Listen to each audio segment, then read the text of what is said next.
Jai Shishi Prapanna-jivanamritam ki Jai. Om Jnanatimirandasya Gyananjana Shalakaya Chakshurmilitanjena Tasmai Shri Guruve Namaha. Shri Guru Gaur Gandharva Govinda Glinganaisaha Vande Prasadato Yesham Sarvaramba Shubhankaraha. So we're continuing with Shishi Prapanna-jivanamritam, and in our last discussion we finished with this very important verse of Shri Upadeshamrita, which is going through the ontology, the spiritual ontology, showing different levels of development on the basis of rasa in the spiritual sky, and concluding with Radha Kund as the highest place. And now we have come to verse 23 in this third chapter, and this is a well-known verse of Srila Raghunath Das Goswami, and it is it is a prayer for grace. We we need grace. We are our primary need on the path is to draw grace, and so in this verse Raghunath Goswami begins with these praying for the grace of these different entities. We'll discuss that more. We can hear the verse first. Rajarasa Sarup Siddho Sambandha Jnanodoy Prakaraha. The proper approach to realize one's eternally perfect divine identity in the Vrindavan mellow of devotion. And this is Raghunath Das Goswami's verse. Goro Goshte, and as I recall, it's within it's a composition of maybe 8, maybe 10 verses, and this is one of them. And we've heard Srila Gurudev chanting some of the others too. And it's a prayer of extreme humility. This one is a very humble expression. There's another one in there. I believe it's from the same composition, very extreme expression of humility, where Raghunath is like denouncing himself and saying how he's filled with so many, like very extreme thing that we understand only someone of that level, that caliber, can actually hold this kind of like, a prakrita, doinyata, this divine humility. It's only possible in souls of a particular level. So he expresses some very extreme things like that. I'm filled with lust and anger and so on and so forth. And then this is another prayer. Guru Goshte Goshtala Yishu Sujane Bu Suragane Swamantre Srinamni Rajanava Yuva Dvandva Sharane Saradambam Hitva Kururatim Apurvam Atitaram Aye Swantar Bratash Chatubir Abiyache Drita Padaha. And I remember Srila Gurudev marveling over that verse, like how Raghunath Goswami say. Raghunath Das Goswami, he's Naishtika Brahmachari, or no, he wasn't a Naishtika Brahmachari, but he was, living, a life of extreme renunciation in Vrindavan, and he was only living on like a cup of buttermilk in his final days. And how can he say he's filled with all these material desires? It is impossible. But then it also shows you, that if we ever come to a point of thinking, oh, I'm so pure-hearted, I'm free from all these things, then we need to re-examine, Raghunath Das Goswami is making this kind of expression, and I think that, I'm such and such, then we need to re-examine the way in which we are practicing that inner cultivation. So this verse of Raghunath Das Goswami, Srila Bhaktivinoda Thakur has written a Bengali, expanded Bengali verse translation, just as we've been hearing these expanded Bengali translations of Srila Bhaktisiddhanta Saraswati Thakur, so also Bhaktivinoda Thakur has written some. So here Srila Sridhar Maharaj has selected this instead of a direct translation of the Sanskrit. So this is Bhaktivinoda Thakur's. Gurudev Braja Bane Braja Bhumi Basi Jane Shuddha Bhakti Ado Vipragane Ishtamanche Hariname Jugala Bhajana Kame Korodati Apurva Jatane Dodiman Chadane Tomar Janiyachi Besar Krishna Bhakti Vinahar Nahi Guche Jiver Samsar Karma Gyan Tapa Yoga Sakalai to Karma Bhoga Karma Chadaite Ke Honare Sakala Chadiya Bai Shadha Devir Gunagai Jar Kripa Bhakti Dite Pare Chadidam Banukan Smarashta Tattvaman Korota He Nishkapatarati Seirati Partanai Shridas Goswami Pai E Bhakti Vinod Kodenati.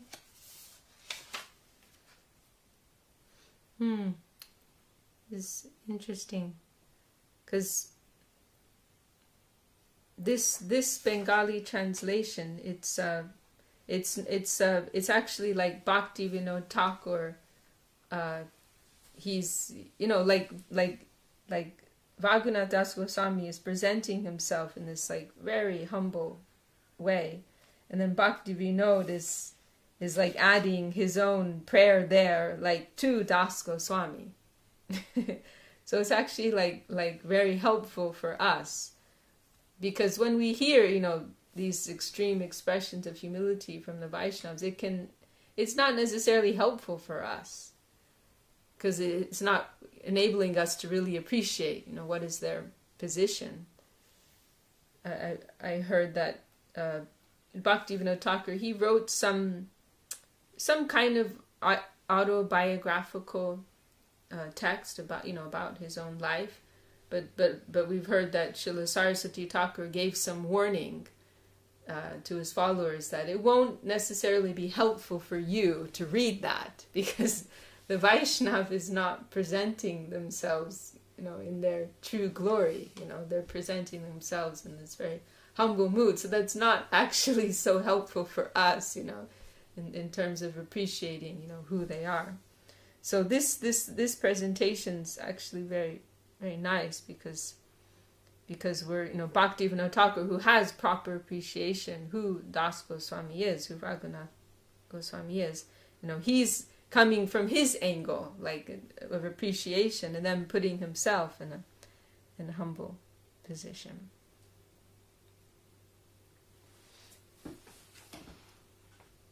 Okay. So this is the translation of that Bengali verse. The divine master. So there's I think it's eight things here. 7. 3, 4, 5, 6. No, it is 8. Yeah. He's in particular. There's 8 entities who Raghunath Das Goswami is praying to for mercy. So 1, the divine master, then Sri Vrindavan, then the residents of Vrindavan, then the pure Vaishnavas, then the Brahmin section, then the worshipful mantra, the holy name, a yearning to serve the couple divine. Adore these 8 with utmost dedication. O dear mind, I implore thee at thy feet. Already we have learned the essence. Nothing but Lord Krishna's service dispels the soul's illusory experience. Duty, knowledge, penance, meditation, all are really exploitation. None can free us from action and reaction. Cast them all aside, O my brother. Sing the glory of good faith, our mother, whose grace alone bestows pure devotion. Banish your pride forever, O my mind, your 8 goals remember. Adore them with a heart that is sincere. Aspiring for that devoted heart at Sri Das Goswami's feet, this Bhakti Vinod makes his prayer.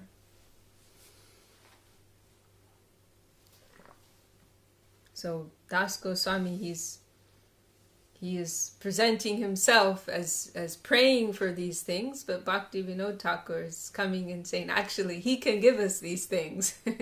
He has them, and he can give them to us, and we're praying to him for them. And of course, we can extend that and say, Bhaktivinoda Thakur, he can also give these things, although he is presenting himself as being in a position of need, Bhaktivinoda Thakur, he's, this Param Guru Maharaj's line, Shri Radha Pada Sevanamritam Aho Tadatum Isho Bhavan, as Srila Maharaj has clearly stated, Bhaktivinoda, he is fully, capable of bestowing all these things upon the fortunate soul. This line is very wonderful, and we hear this quoted by Srila Gurudev and Srila Sridhar Maharaj. Very nice. Sakala Chariya Bai, Shadha Devir Guna. If you know like little Bengali, then this is so sweet, It's so sweet. Sakala Chariya Bai. Oh, my brother, just give up everything else. Shraddha Devir Gunagai, and sing the glories of Shraddha Devi. Faith, the goddess of faith. Jar Kripa Bhakti Diti Pare. By whose mercy we can get bhakti. Just throw away everything else. Just sing the glories of Shraddha Devi. By her grace we can get devotion. And so this verse, there was a famous incident that took place in Vrindavan, where, because here Raghunath Das Goswami, he's praying here. Two of the persons he's praying to here for mercy are the residents of Vrindavan and also the Brahmin section. And we can also add, all of these things, they can have a material expression and they can also have a spiritual expression. So residents, someone who resides in Vrindavan,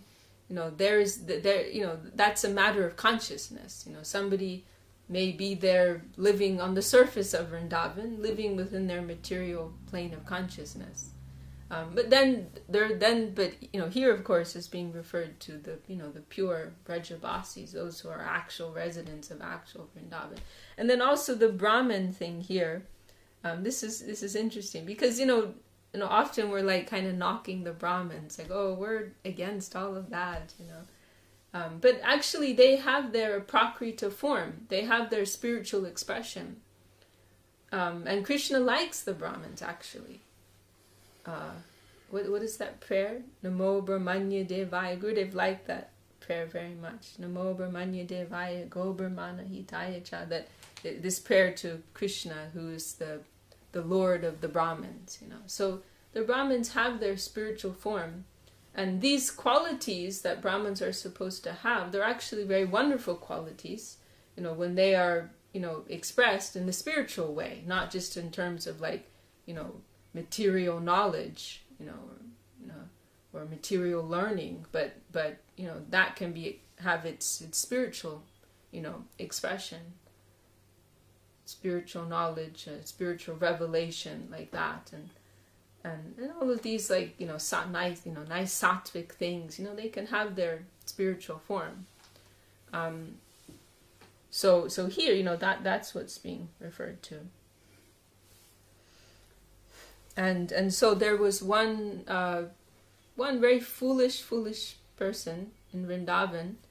I think he was one of these like Babaji types who lived in a very, very simple way and had some foolish arrogance, let's say, and he commented upon this verse saying that, oh, I'm a Brajbasi. I'm a resident of Vrindavan, and I'm a Brahmin also, and so we can bless Raghunath Das Goswami. He made some terrible expression like this, and we can say, no doubt he had those things, but in a materialistic sense, in a formal sense. But in terms of what these things actually substantially mean, he obviously didn't have that.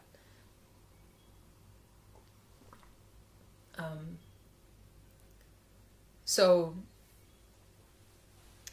he made this terrible comment, and Srila Bhaktisiddhanta Saraswati Thakur was in Vrindavan at that time for the Braja Mandal Parikrama, and he heard of this, and he was horrified, and he started to fast.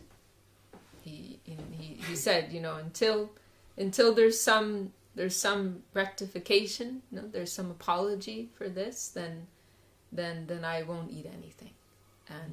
And I think what happened with this man is it was some type of public event, it wasn't like privately he made this comment, but it was some type of public talk that he gave, where he made this statement. So Saraswati Thakur, he took this very serious position, refused to eat until there was some kind of apology. And then gradually all of Srila Saraswati Thakur's followers with him, they also started to fast. So it became this very, like dramatic thing. And so this came to this man, and it was explained to him how foolish this was and how mistaken this was, and he ended up making some apology for that. And so Saraswati Thakur, he stopped the fast. And somebody asked him, why did you even bother about this guy? Like he's a fool, and he says something foolish, and why did you allow yourself to become disturbed? You could have just ignored it. And Srila Saraswati Thakur, he explained, that I'm in the position of an acharya. It's my duty to defend and to uphold the dignity of our Guru Varga. Who is Raghunath Das Goswami? His position is supreme. He's our Prayojana Acharya. He's given us, what is our conception of the highest goal of life, the highest ideal of life. So what is the position of Raghunath Das Goswami? It is so high, it is so dignified, and I'm in this position of an acharya, so it is my duty to make a stand for that. He made some comment like why am I coming here in this big motor car? Because this was something many couldn't understand. Why he came into Vrindavan in a motor car. But he explained, I'm doing this for the dignity of my gurus. Rup, Sanatan, Raghunath, they lived in this very extreme way, like simple, a life of extreme simplicity and abnegation, living under trees, wearing loincloths. So I'm not going to imitate that. Rather, I'm going to use all the opulence of this world to show how dignified they are, how dignified and how high their position is. So in my position of an acharya, I'm standing for the dignity of these great Vaishnava acharyas. So Saraswati Thakur, he explained like this, and he said, however, if I had been like some ordinary Babaji, just quietly, solitarily continuing with my bhajan, I would have just left. So I didn't have to hear something like this. I would have just left the area. But it's because I have this particular role to play, I have this position, then it is my duty to say something. And it's a significant point. Very instructive for ourselves. That, actually if we have some position to do something about something wrong that's going on, then we have to do it. If we don't, then part of that fault comes to us, actually. But if we are not in that position, then it's not appropriate for us. If we don't have that kind of power or that type of influence, then quietly, remove ourselves. We have some responsibility towards our environment.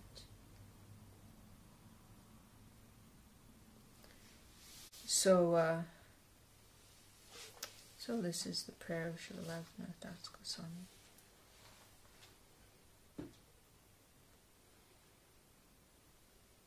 Okay, then we have another beautiful verse here from Srila Rupa Goswami. Nama Bina Braja Bhajam Prarthana.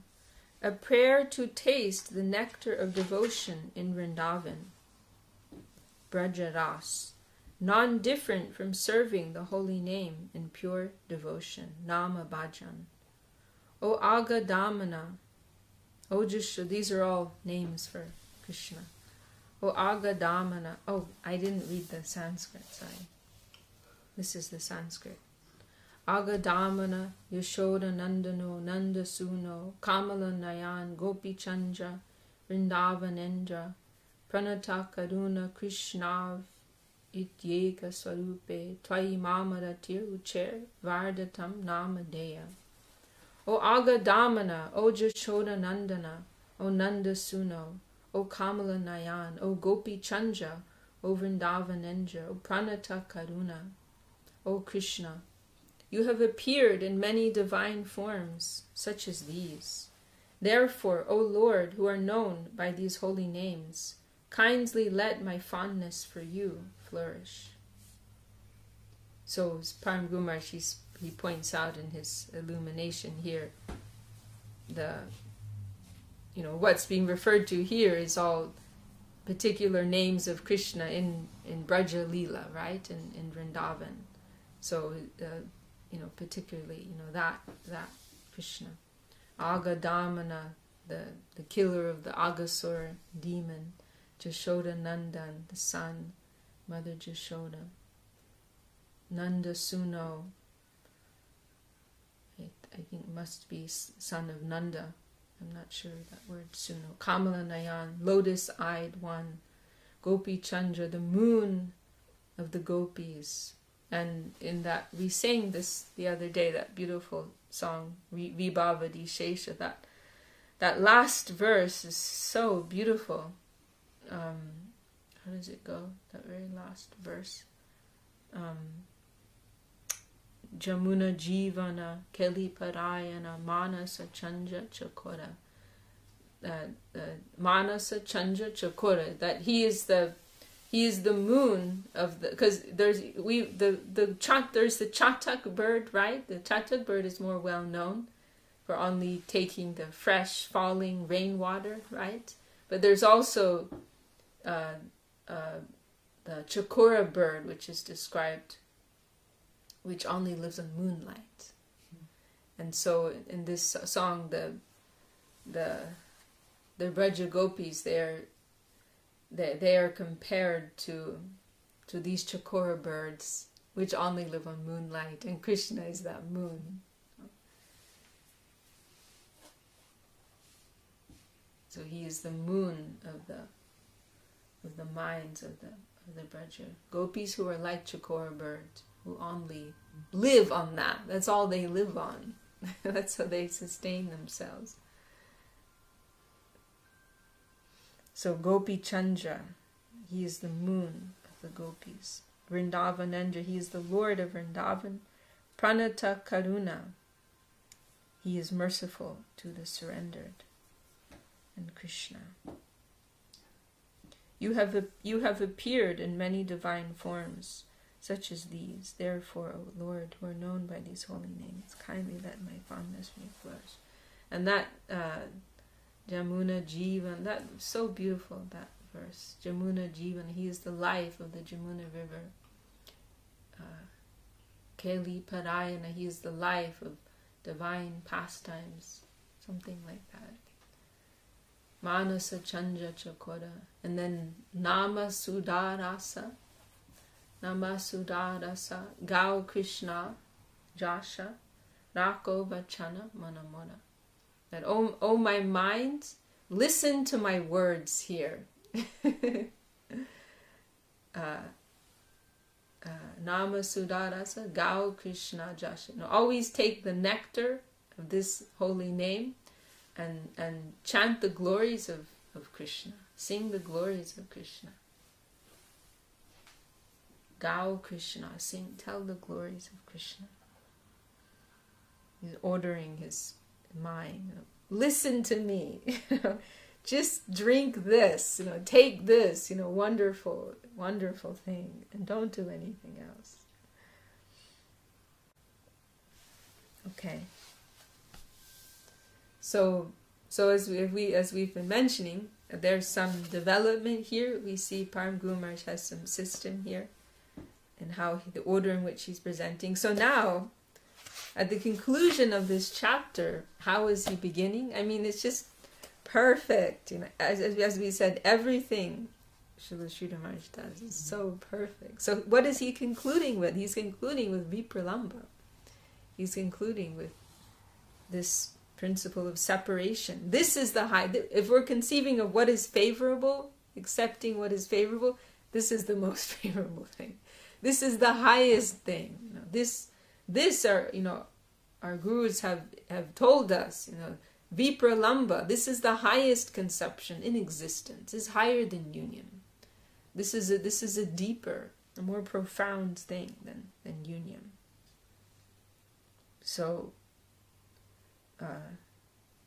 here, and why, essentially because in that union and separation, in that separation, the union is more intense. That inner connection, inner affinity, it is intensified, actually. So here, Param Guru Maharaj is concluding here with 2 verses on that.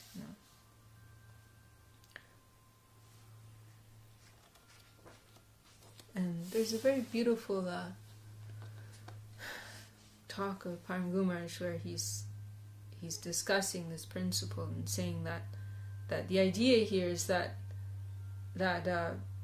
no matter what may be taking me away, like from my beloved, there is my beloved, and so many factors of the environment may be taking me away, but the connection is so strong that nothing can change that. That's actually only enhancing that. The attachment, the love, the affinity is so tight, so close, that nothing in the environment can move that. Rather, it can only intensify it. Paramasiddhi Sankalpa. Divine aspiration in separation is favorable to perfection. And then this verse, very beautiful verse. Kadaham jamuna tire namani tava kirtayan udbashpa pundarikaksha rachayishami tandavam. O lotus-eyed Lord, when will I dance on the banks of the Jamuna, chanting your holy name with tears in my eyes? O lotus-eyed Lord, when will I dance on the banks of the Jamuna, chanting your holy name with tears in my eyes? And this expression of kirtan is the highest expression of kirtan, that in separation one is calling out to the Lord. This is like how the most profound kirtan is expressed, in this mood of separation. Like in the mood of separation, one is calling out, like on a very, like for a very worldly example, Srila Swami Maharaj Prabhupada gave the example of a baby calling for its mother, crying, for its mother. Like that's how we want to be calling out. That's how we want. If we're going to talk about japa, I need to do my japa today. I haven't done my japa yet. We're so silly. We're like kindergarten students. This is actually an ecstatic experience. Crying out in separation for our Lord, our long lost Lord. Oh yeah, it's japa time. See, that's what I was trying to explain this yesterday. We're out in the dark. We're out on the boondocks here. And all these things that we do, it's okay, we do this and we do that. But they all have their divine, spontaneous expression. Like, well, oh, so imitating, trying to imitate, like it's right. It's like, yeah, it's very like childish. Yeah. I mean, it's a good imitation, of course. It's not that we shouldn't do it, you know. But it's just kind of giving some indication, like, we want to try to be more conscious about it. And maybe, of course, we can't pretend we have those feelings, like, bad imitation. But, actually, it's in one of the sermons book, Srila Sridhar Maharaj, he makes a distinction between following and imitating. And anukaran and anusaran. I think anusaran is following and anukaran is imitating, but I could be the other way around. So he makes this distinction that there's imitation and then there's following. So we're kind of like kids, following, without proper understanding or proper feeling. But the key thing is to have some sincerity, and some consciousness, and then that will guide us in the right direction, at least. But for those like living in the higher plane, like everything they're doing, like behind it, there's like this deep consciousness, deep feeling, deep meaning behind it all.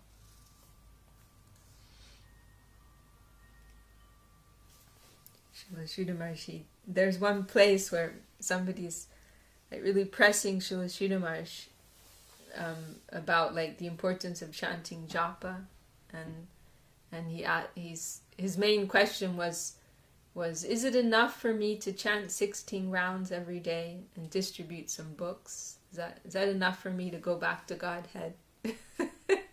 Is that like the magic formula that's going to get me back? And Srila Sridhar Maharaj is just like patiently and politely, trying to explain to him, and this goes on some time because he doesn't really get it, And Srila Sridhar Maharaj is saying, it's quality, the quantity doesn't mean anything, and then at the end, Srila Sridhar Maharaj is like becoming more like, trying to be like more clear and explicit with him, and one comment Srila Sridhar Maharaj makes, like, do you think the gopis are sitting all day chanting japa?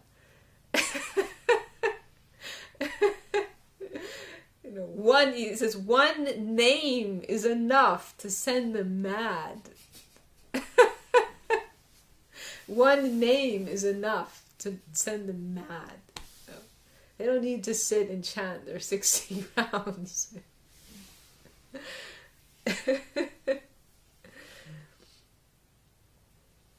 And Mahaprabhu, when he's in that particular mood, he's chanting gopi, gopi, gopi. And some of these Smriti Brahmins, Smarta Brahmins, they're like very attached to like this external ritualistic practice, and they're like, we have not heard anywhere in the scripture of there being any benefit for chanting gopi. Why are you chanting gopi? There's some benefit for chanting the name of Krishna. You can chant the name of Krishna, but gopi. And Mahaprabhu is like, he gets really upset because he's in this particular mood of devotion.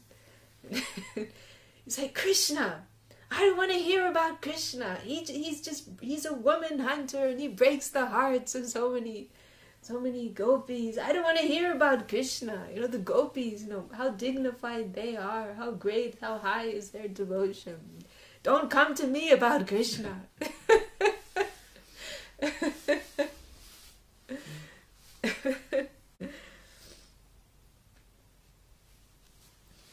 Okay, so now we've come to the very last verse of this third chapter.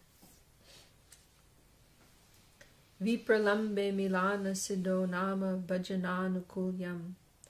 Serving the holy name in pure devotion, nama bhajan, in the pain of separation, is favorable to achieve union with the Lord.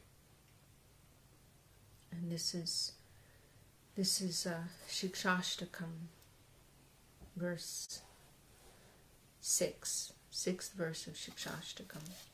Nayanam galad ashrudadaya, vadanam gadgadarudaya gira, pulakher nichitam vapukara, tavanama grahane bhavishyati. O Lord, when will my eyes be adorned with tears of love, flowing like waves? When will my words choke with ecstasy? And when will the hairs of my body stand erect while chanting your holy name? O Lord, when will my eyes be adorned with tears of love, flowing like waves? When will my words choke with ecstasy? And when will the hairs of my body stand erect while chanting your holy name?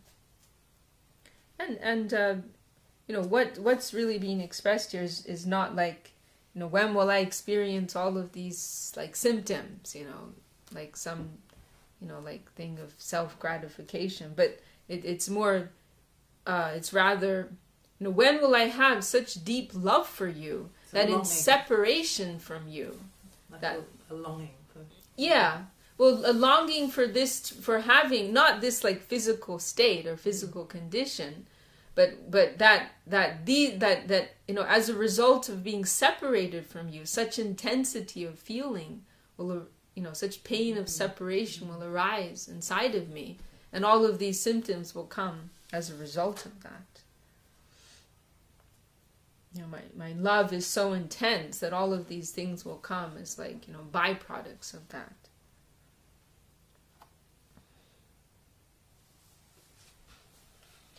And this verse of Shikshashtakam, it's the first like 5 verses. They're helpful for us where we are, and then 6, 7, 8, like we're paying our dandavat to those. Like these are even this type of aspiration. We don't want to, pretend that we have, and we're not ready even for that.